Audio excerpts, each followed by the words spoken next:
자, 오늘은 사무엘상 26장 말씀을 가지고 사울이 또다시 다윗을 치러 내려오다 이런 제목으로 말씀 전하겠습니다. 한번 따라 봅시다. 사울이 또다시 다윗을 치러 내려오다.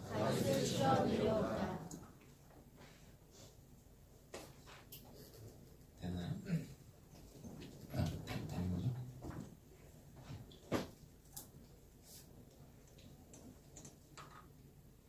거기 빠졌네. 네. 자, 지난주에 제가 사무엘상 25장에 대한 그런 말씀을 나눴습니다.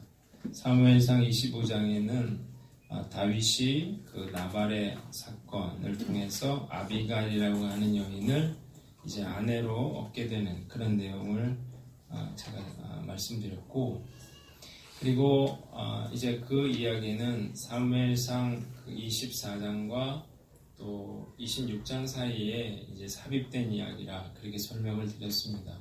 그러니까 이 사무엘상 26장 말씀은 24장에 이어지는 그런 내용이에요.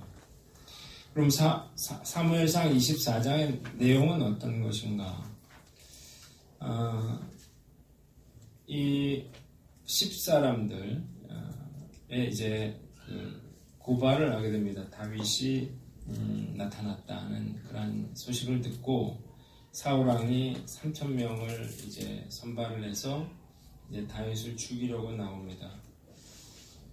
그런데 이 다윗이가 이제 사울이 용변이 마려운 그런 상황에서 그래서 굴을 하나 찾아 들어가게 되는데 이제 그 굴이 바로 다윗과 그 부하들이 거기 이제 숨어 있는 그런 굴로 들어가게 됐어요.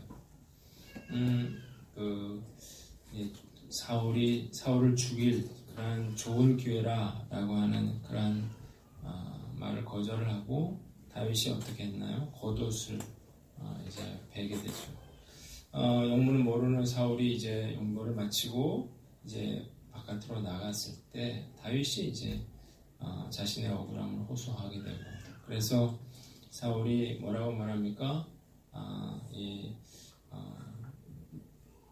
다윗이 자기를 죽일 수 있음에도 불구하고 죽이지 않은 것에 대해서 그걸 깨닫게 되고, 그래서 울면서 또 회개하게 되고, 그리고 내가 다시는 널 해하지 않겠다 이렇게 맹세를 하게 되는 내용이 바로 사무엘상 24장의 내용입니다. 자, 여기에 이어지는 이제 사무엘상 26장 말씀은 제가 크게 두 가지의 내용으로 한번 생각을 해보려고 합니다. 자, 첫 번째는 사울이 다윗을 잡으려고 10광야로 내려갔다는 것입니다. 한번 따라 봅시다. 사울이 다윗을 잡으려고 10광야로 내려갔다. 자, 1절로 3절 우리 한번 같이 한번 읽어보겠습니다. 시작. 10사람이 기브아에 와서 사울에게 말하여 이르되 다윗이 광야 앞 하길라산에 숨지 아니하였나이까 하며, 사울이 일어나 10광야에서 다윗을 찾으려고 이스라엘에서 택한 사람 3,000명과 함께 10광야로 내려가서 사울이 광야 앞 하길라산 길가에 진침이라. 아멘. 본문을 보니까 이 사울이 어떤 그 후회의 눈물 이 마르기도 전에 이번에 10사람들이 또다시 이제 사울을 찾아와서 이번에는 다윗이 하길라산에 숨어 있노라고 보고를 하게 됩니다. 그러자 진짜 좀 전까지 그렇게 눈물을 흘리면서 회개하고 또 자기를 용서해달라 그렇게 말했던 사울이 또다시 군사 3,000명을 일으켜서 다윗을 잡으러 나아가게 됩니다. 자, 분명히 그 자신의 목숨을 살려준 그 다윗에 대해서 그것을 인정하고 또 울면서 용서를 구한 이 사울이 정말 무슨 사이코 같이 울 때는 언제고, 그리고 집으로 돌아가자마자 바로 다윗을 잡으러 나오게 되었다는 것입니다. 자신의 후손을 부탁을 했어요. 너는 내 뒤를 이어서 왕이 될 거라는 이야기까지 했어요. 그런데도 또다시 다윗을 잡으러 나왔다는 것입니다. 우리가 왜 이럴까? 여기 보면 이 내용이 이제 어떻게 되냐면 사울이 이제 다윗을 잡으러 와서 이제 야영을 하게 돼요. 그래서 천막을 치고 사울이 가운데 있고 그걸 중심으로 이제 백성들이 군사들이 모이게 돼요. 밤에 이제 잠을 자게 되는데 그 고초를 세웠겠지만 다 거기 깊이 잠들어 버리게 됩니다. 이때 이제 다윗과 사울이 그 진영에 들어가서 사울을 죽이지 않고 이 물병과 사울의 창을 가지고 나오거든요. 사울이 다시 한번 뭘 깨달았냐면 자기가 죽을 뻔했다는 사실과 다윗이 자기를 죽이지 않았다는 사실을 깨달았어요. 그리고 21절을 보면 이렇게 이야기를 합니다. 내가 범죄하였도다. 내 아들 다윗아 돌아오라. 내가 오늘 내 생명을 귀하게 여겼은즉 내가 다시는 너를 해하려 하지 아니하리라. 내가 어리석은 일을 하였으니 대단히 잘못되었도다. 또 뭐라고 말해? 내가 잘못했다. 대단히 잘못했다. 그런 이야기를 하는 거예요. 자, 25절에 보면 뭐라고 되어 있습니까? 내 아들 다윗아 내게 복이 있을지로다. 내가 큰 일을 행하겠고 반드시 승리를 얻으리라. 자, 그리고 돌아가게 되는데 그러면 어떻게 해야 돼요? 왕위에서 물러나든지 다윗을 더 이상 죽이라고 하지 말든지 해야 되는데 돌아가자마자 또다시 다윗을 죽이라고 하더라 하는 거예요. 제가 한번 생각해 보려고 하는 건 뭐냐면 사울이 왜 이러냐 이거죠. 왜 이럴까? 자, 사울이 이런 일을 반복하는 이유가 몇 가지가 있어요. 첫째는 하기 싫은 일을 하기가 싫은 거예요. 자, 알았어요. 자기가 왕위에서 내려와야 한다는 사실을 알았어. 다윗을 죽여서는 안 된다는 사실도 알았는데 이제 돌아와서 보니까 하기가 싫은 거죠. 자, 사실 자기는 아직 왕이고 그리고 군사력이 있어요. 다윗은 힘이 없어요. 자기가 다윗을 죽이면 굳이 그렇게 할 필요가 없는 거죠. 그리고 왕위에서 내려오고 싶지도 않아요. 그래서 이러는 거예요. 사울이 어떤 사람이냐면 자기가 하기 싫은 일을 절대 안 하는 그런 사람이에요. 절대 하기 싫은 일은 안 한다. 이러니까 이런 후회하면서도 눈물을 흘리면서도 똑같은 짓을 저지르는 것입니다. 두 번째는 두려웠기 때문이에요.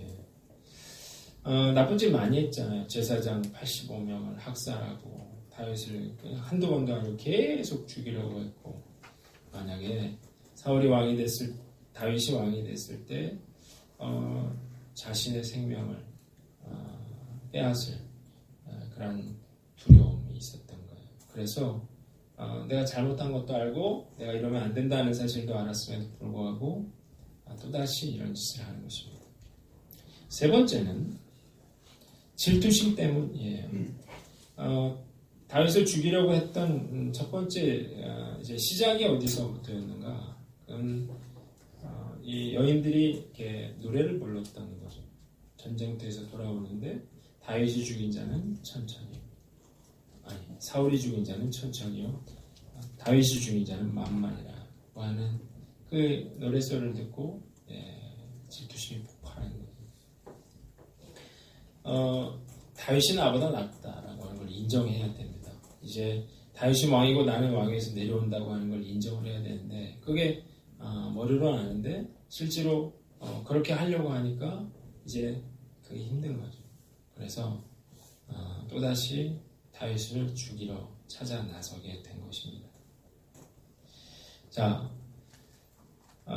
다시 말씀드리지만 결과는 뭐냐? 결과는 사울의 파멸이에요. 지금 그가 사는 길은 돌이키는 길밖에 없거든요. 그런데도 사울은 파멸을 향해 달려가고 있는 거죠. 왜? 하기 싫으니까, 두려우니까, 질투심 때문에 파멸로 나아가고 있다는 것입니다.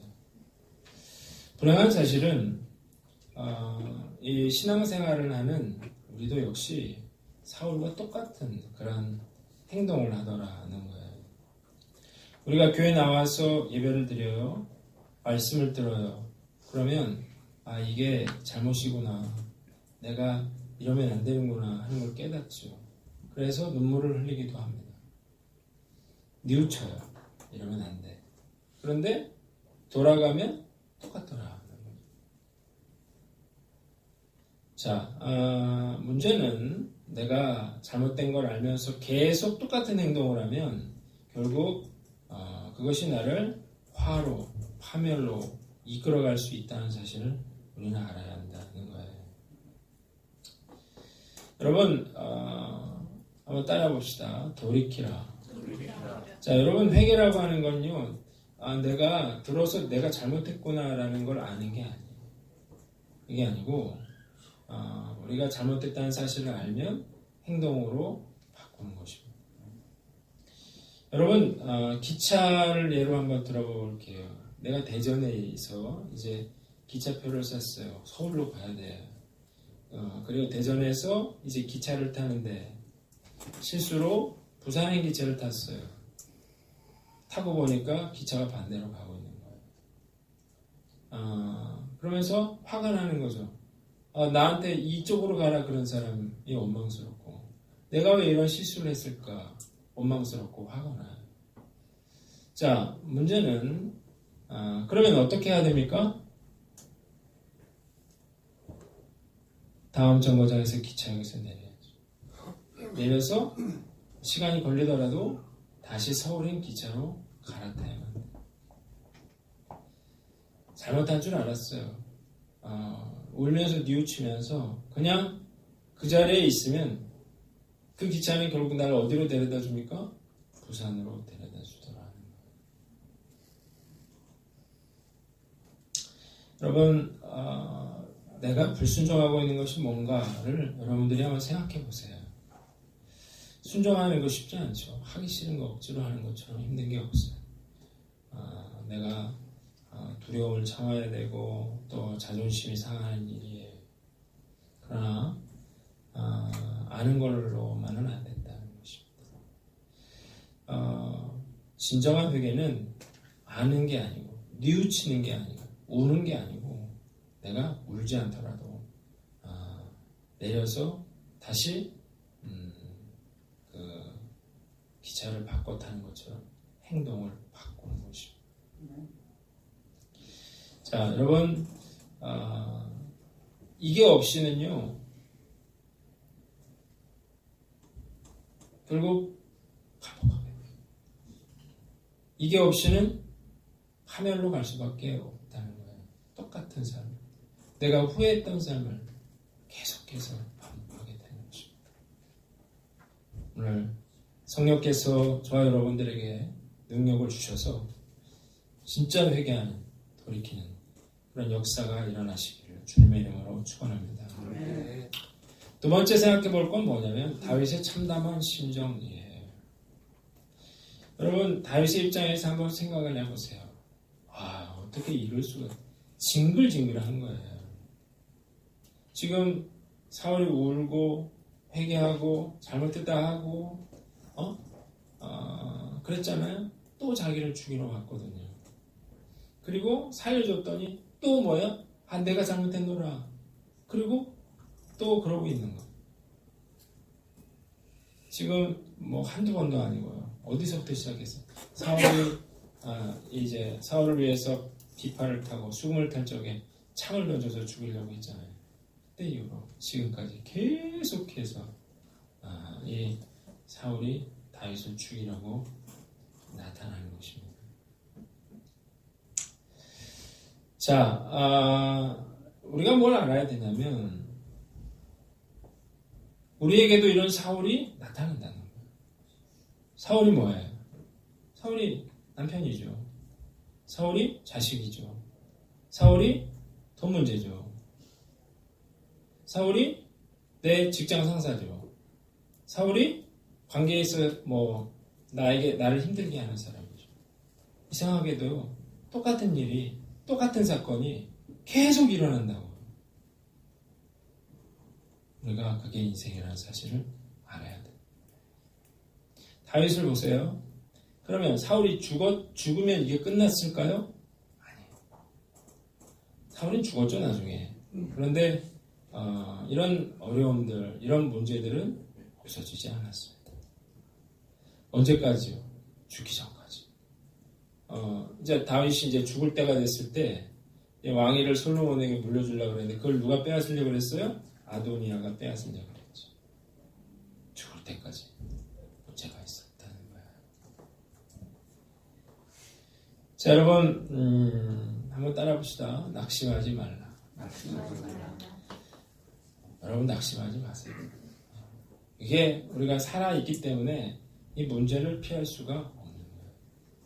사울은 또다시 여기 또라는 말 중에 또 사울이 나타나게 되어 있어요. 이 문제 해결했어요? 그럼 다른 문제 없을까요? 천만의 말씀. 또 다른 사울이 나타나서 우리를 괴롭히게 되어 있어요. 언제까지? 네, 목숨 끊어지는 날까지. 자, 중요한 건 뭐예요? 이 문제를 누가 해결했어요? 다윗이 해결했어요? 아니에요. 하나님이 해결하셨다. 하나님이 사람들을 재워요. 하나님이 행하신 일로 인해서 사울이 내가 잘못했다고 말을 했어요. 문제 해결은 누가 하는 거예요? 하나님이 하는 거예요. 사울은 날마다 나타나지만 그 문제에 우리가 낙심하지 않을 수 있는 이유는 뭐예요? 그 문제를 하나님이 해결하신다는 사실을 믿으시길 바랍니다. 이 사실을 아는 사람만이 징글징글한 그런 사울이 나타났을 때 낙심하지 않게 됩니다. 여러분들은 어떤 문제로 고민하고 있습니까? 그 문제 내일도 고민하게 될 것입니다. 똑같은 사건이 모레도 일어날 거예요. 믿음의 사람이라고 해서 그것을 피할 수는 없어요. 그럴 때마다 당황하고, 그럴 때마다 화내고, 그럴 때마다 분노하고 낙심할 일이 아니고, 그럴 때 이 말씀을 묵상하세요. 하나님이 해결하신다. 이 믿음으로 우리가 어려운 그런 사울을 물리치는 저와 여러분들 되시기를 주님의 이름으로 축원합니다. 두 번째 본문은 다윗이 다시 한번 사울을 살려줬다는 것입니다. 한번 따라합시다. 다윗이 다시 한번 사울을 살려주었다. 자, 한번 구절을 보세요. 구절을 보니까 같이 한번 읽어볼게요. 시작. 다윗이 아비새에게 이르되 죽이지 말라. 누구든지 손을 들어 여호와의 기름 부음 받은 자를 치면 죄가 없겠느냐 하고. 자, 절호의 찬스가 생겼습니다. 다윗이 사울이 쳐들어온 걸 보고 아비새라고 하는 사람을 데리고 어떻게 되는가 보러 갔더니 아마 야영을 하는데 다 자는 거예요. 한 사람도 빠지죠. 중앙에 사울이 있었습니다. 그래서 아비새가 뭐라고 했어요? 하나님이 허락하셨다는 거예요. 이 사람을 죽이지 않는 것, 사울을 죽이라고 이야기를 합니다. 자, 그런데 뭐라고 했어요? 누구든지 손을 들어서 여호와의 기름 부음을 받은 자를 치면 죄가 없겠느냐, 그렇게 말을 했다는 거예요. 이번에도 다윗은 사울을 살려줍니다. 여러분, 이게 참 쉽지 않은 일이라고요. 왜냐하면 지금 다윗도 사람이거든요. 계속 자기를 미워하고 계속 자기를 죽이려고 할 때 어떤 생각 드냐면, 야, 내 속 터지는 것처럼 너도 한번 당해봐라, 이런 마음이 들거든요. 내가 그동안 당한 거 너 한번 당해봐라, 이런 마음이 우리 안에 들어요. 많은 드라마라든지 영화라든지 이런 주제가 복수에 대한 걸 주제로 하거든요. 이런 거예요. 내가 악한 자들에게 뭐 부모를 잃었어요, 아내를 잃었어요, 자식을 잃었어요. 그래서 어떤 훈련이나 어떤 난관이나 역경을 뚫고 결국 그 악인에게 복수하는 것, 이런 게 이제 대부분이죠. 그런 영화를, 그런 드라마를, 그런 만화를 즐겨 보는 이유는 뭐예요? 우리 대리만족을 얻기 때문에 그래요. 자, 그런데 만약 다윗처럼 이 맨날 이렇게 고통받으면서도 다 용서해 준다면 아마 그런 드라마나 그런 영화는 실패하겠죠. 자, 다윗이 이런 사울을 살려주는 데에는 굉장히 큰 그런 용기가 필요했다는 것입니다. 첫 번째, 다윗이 추종자들의 그런 기대를 거절했다는 거예요. 여러분, 어떤 다윗에게도 참 분노하고 원통한 일이지. 그런데 이건 다윗의 문제만이 아니에요. 왜냐하면 지금은 다윗을 따라온 사람들이 수백 명이 달아요. 8절을 보세요. 8절을 보니까 아비새가 뭐라고 말했습니까? 하나님이 오늘 당신의 원수를 당신의 손에 넘기셨나이다. 그러므로 청하오니 내가 창으로 그를 찔러서 단번에 땅에 꽂게 하소서. 내가 그를 두 번 찌를 것이 없으리이다. 여러분, 지금 아비새가 뭐라고 얘기하고 있습니까? 다윗에게 이 사람을 죽이고 왕이 되라고 말하고 있습니다. 이건 어떤 아비새 개인의 의견이 아니에요. 목숨을 걸고 다윗을 따라다니고 있는 사람들의 그런 생각을 대변하고 있는 것입니다. 지금 이 사울을 죽이면 지금 우리 고생 끝나는 거예요. 계속 이렇게 생각해보세요. 계속 도망다니고 있어. 한두 명도 아니고 먹을 것도 없고 얼마나 힘들었겠어요. 언제 끝날지도 몰라요.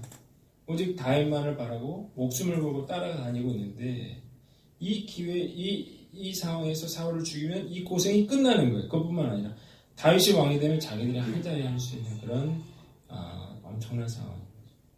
이런 상황에서 뭐라고요? 내가 죽이겠다.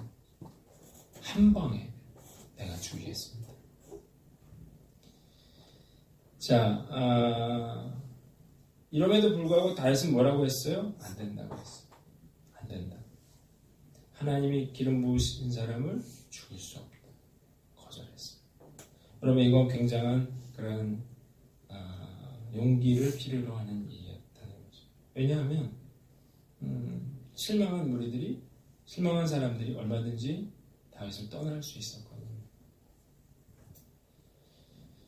자, 제가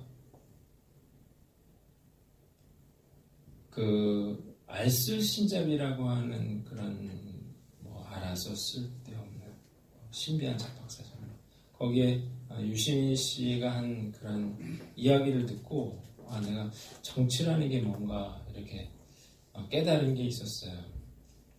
그분이 뭐라고 얘기를 했냐면 정치 토론을 하는 걸 가만 보라는 거예요. 그럼 아주 험상궂게 이제 논쟁을 하게 되는데 가만 보면 이게 논리에 안 맞는데 그 자기 의견을 막 이렇게 주장하게 된다는 거예요. 왜 그러냐면 이 사람들이 토론에 나온 목적은 토론을 잘하는 게 아니라는 거예요. 이 자기가 하는 이야기가 논리에 맞느냐 그렇지 않느냐도 중요하지 않다는 거예요. 이건 뭐냐면 자기를 지지하고 있는 사람들의 이야기를 한다는 거예요. 그리고 그 사람들의 말, 어떤 논리 이런 것들을 이제 무기로 자기들의 지지자에게 주는 그런 기회로 삼는다는 거죠. 그러니까 토론에 나와가지고 당신의 생각이 맞습니다. 일리가 있습니다. 이렇게 좋게 이야기하면 괜찮은 사람, 합리적인 사람이 되는 게 아니라 아무에게도 지지를 받을 수 없는 사람이 된다는 거예요. 그러니까 결국 정치인의 어떤 말과 행동은 굉장히 어리석어 보이지만 그냥 하는 말이 아니라 철저하게 자기를 지지하는 사람들의 생각을 대변하고 있다는 거예요. 그래서 그런 생각이 들더라고요. 그래서 정말 대중에 영합하는 그러한 지도자들밖에 찾아볼 수가 없는 거구나. 그런 생각을 하면서 목회 현장에서도 똑같은 일이 벌어지고 있다. 그런 생각을 하게 됐습니다. 목회자들이 어떤 교인들의 어떤 요구, 기대 이런 거에 점점 맞춰가기 시작하면서 어떤 본질과 점점 멀어져 가고 있는 경우가 많다는 거예요. 평양대보음 100주년 기념대회 때 그 강사, 설교자로 이제 돌아가신 오카노 목사님을 세웠습니다. 진보축, 보수축 해가지고 이분을 세웠는데, 이분이 이제 단상에 올라가서 참 좋은 날, 참 분위기를 엉망으로 만들었다는 거예요. 이분이 올라가셔서, 이런 설교를 했습니다. 거룩하신 주여, 이놈이 죄인입니다. 이놈이 입만 회개한 한국교회의 종입니다. 겉모양은 돌아가지만 내면은 죄악이 쌓여있는 한국교회를 깨끗하게 하옵소서. 이런 메시지를 피를 토하듯이 눈물을 쏟으면서 이런 이야기를 했어요.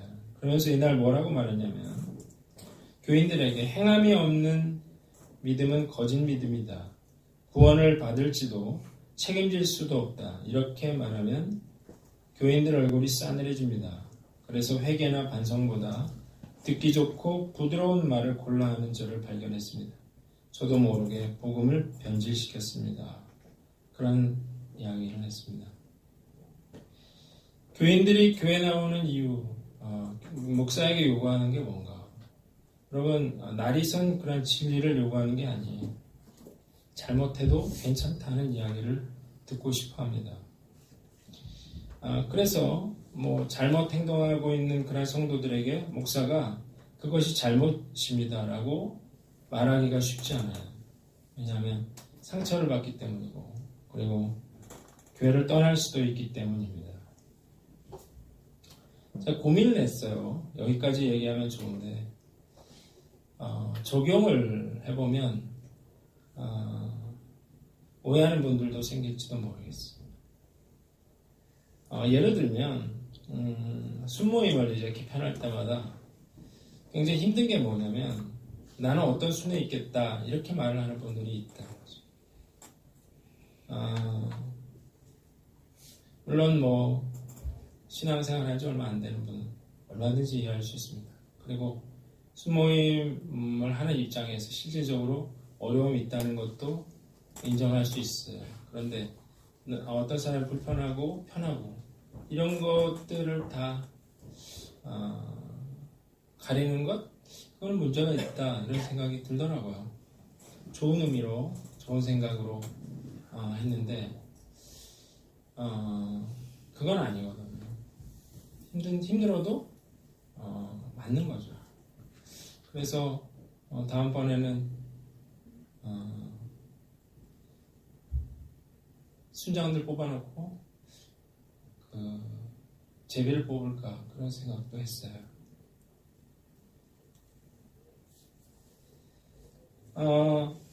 어쨌든 내가 원하든 원치 않든 교회에서 결정을 했으면 따르는 게 맞다고 봅니다. 그렇지 않으면 결국 다 뒤집어지기 때문에 그런 거예요. 순장이라든지 재직이라든지 교사로서 당연한 그런 요구되는 그런 일들을 하고 있지 않은 분들에게 그걸 잘못됐다고 말하기가 어려워요. 매주 늦게 오는 교사에게 늦지 말라라고 말하기 어렵고, 또 11조를 믿음이 얼마 안 되는 사람은 어쩔 수 없겠지만 왜 해야 되는지도 알고 다 아는 사람이 이제 그걸 그만뒀을 때 그렇게 하면 안 된다고 말하기가 쉽지 않다. 봉사와 헌신, 이런 것들을 왜 해야 되는지 아는 사람이 내가 단지 어떤 이유로든 그만두겠다 라고 말하는 것, 그것이 잘못이라고 말하기 어렵다는 거죠. 불순종하고 있는 사람에게요, 당신이 지금 잘못하고 있다, 그렇게 말하기 어렵습니다. 저는 이 말씀을 굉장히 지난주에 오랫동안 이 말씀을 묵상했어요. 목사들은 매일 말씀을 봅니다. 매일 설교를 준비해요. 이건 절대 쉬운 게 아니에요. 그런데 말씀을 그렇게 자주 보다 보면 보이는 게 있어요. 본인이 모르는 게 보여요.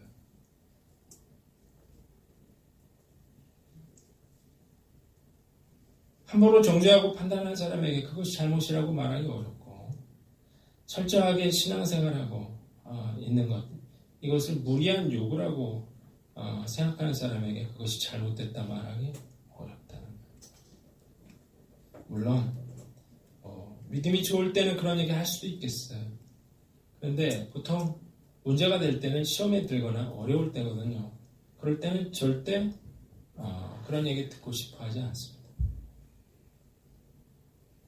말씀 묵상하면서 내가 하나님보다 사람을 더 두려워하고 있는 게 아닌가.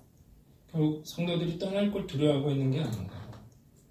목사로서 해야 할 이야기들 내가 점점 못하게 되고 있는 것은 아닌가.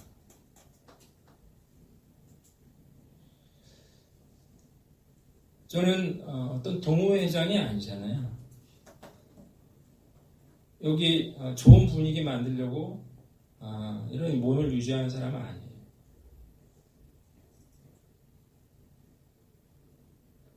나는 목사로서 그냥 여러분들이 듣든지 안 듣든지 하나님 말씀을 전하는 사람이라는 생각을 다시 하게 됐어요. 본질을 쫓으십시오. 우리가 결국 하나님 말씀 따라가는 게 옳은 거예요. 목사가 이렇게 말을 하는 이유는 사울이 잘못 가고 있거든요. 어떻게든 경고하고 돌이켜야지. 잘못 가고 있는데 내버려 두는 건 그 사람을 돕는 게 아니에요. 좋은 소리 들으면 좋을지도 모르겠어요. 듣기 좋은 소리. 그러나 그건 저와 여러분들에게 도움이 안 돼요. 여러분, 다윗은 사람들을 두려워하지 않았어요. 그런데 결국 다윗은 왕이 되었다는 거예요. 물론 떠난 사람들도 있었겠죠. 실망했다. 야, 어떻게 그럴 수 있냐. 우리가 이 고생을 하고 있는데. 떠난 사람도 있었겠죠. 그러나 결국 하나님은 다윗을 왕으로 세웠습니다. 저는 이 교회가 커지지 않아도 좋고, 그리고 이 교회가 유명해지지 않아도 상관없는데, 어쨌든 하나님 보시기에 본질을 쫓아가는 교회인가는 물어야 한다고 생각합니다. 그리고 그렇게 가야 될 것 같아요. 오늘 우리가 힘들더라도 믿음의 본질을 따라가는 저와 여러분들 되시기를 주님의 이름으로 축원합니다. 두 번째는 다윗이 하나님의 때와 방법을 기다렸다는 것입니다. 따라합시다. 다윗이 하나님의 때와 방법을 기다렸다. 자, 여기 10절을 보면 다윗이 참 예언적인 이야기를 해요. 뭐라고 했어요? 여호와께서 그를 치시리니 혹은 죽을 날이 이르거나 또는 전장에 나가서 나가리. 사울이 어떻게 죽었어요? 블레셋과의 전쟁에서 목숨을 잃었거든요. 전쟁터에서 죽었습니다. 그 이야기를 하는 거예요. 자, 다윗은 얼마든지 지금 끝낼 수 있었거든요. 지금 왕이 될 수가 있었어요. 여기 아까 아비새가 보니까 이거 하나님이 하신 일. 여러분 보세요. 아까 12절을 보면 이는 여호와께서 그들에게 깊이 잠들게 하셨으므로 그들이 다 잠들었습니다.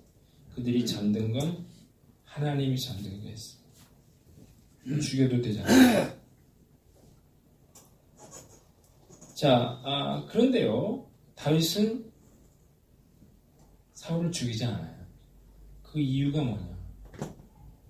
하나님이 기뻐하시지 않는다는 거예요. 자기도 알았어요. 내가 왕이 되는 건 하나님의 뜻이에요. 그러나 방법이 잘못됐다. 죽일 수 있었죠. 스스로 왕이 될 수 있었죠. 그러나 여호와의 기름 부음을 받은 자를 치는 건, 죽이는 건 하나님이 기뻐하신 일이 아니라고 그는 생각했어요.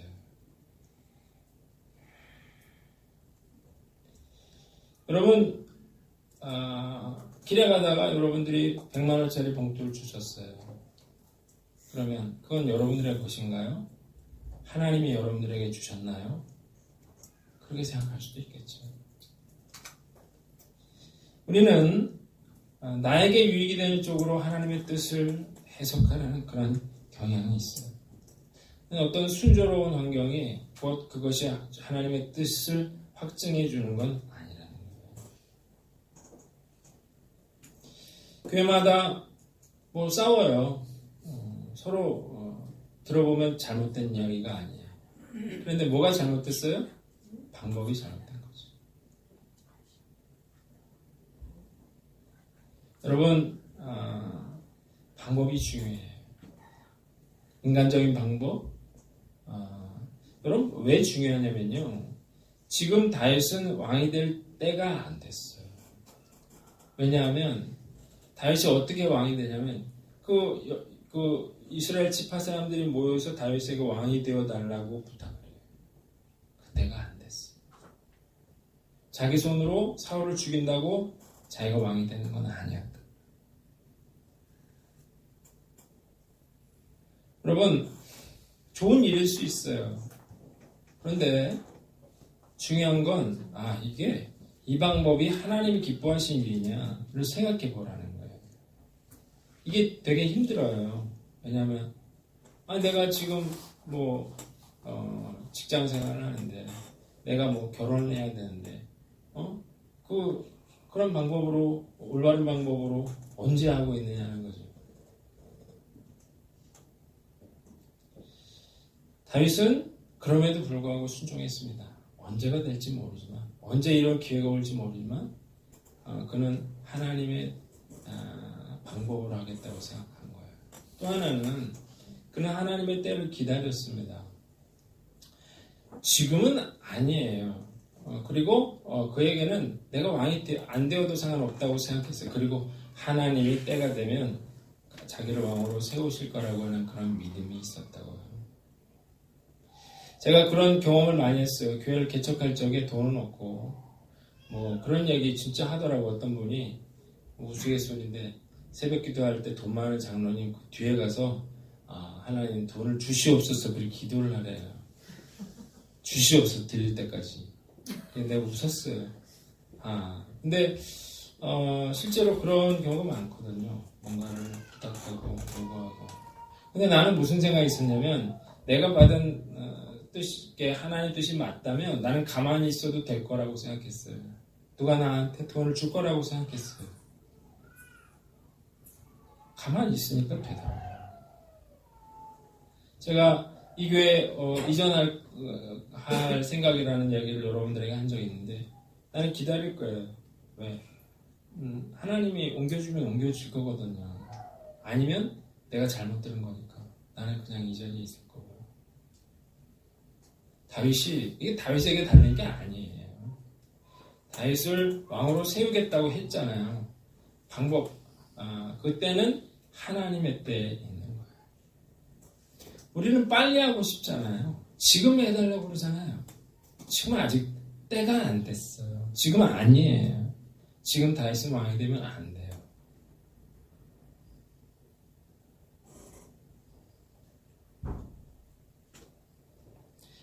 따라합시다. 기다려라. 힘들어도요, 좀 기다리세요. 하나님 살아계신 믿으십니까? 그럼 기다려. 때가 되면 내가 어떻게 안 해도 하나님이 일을 이루어 가십니다. 너무 걱정하지 마세요.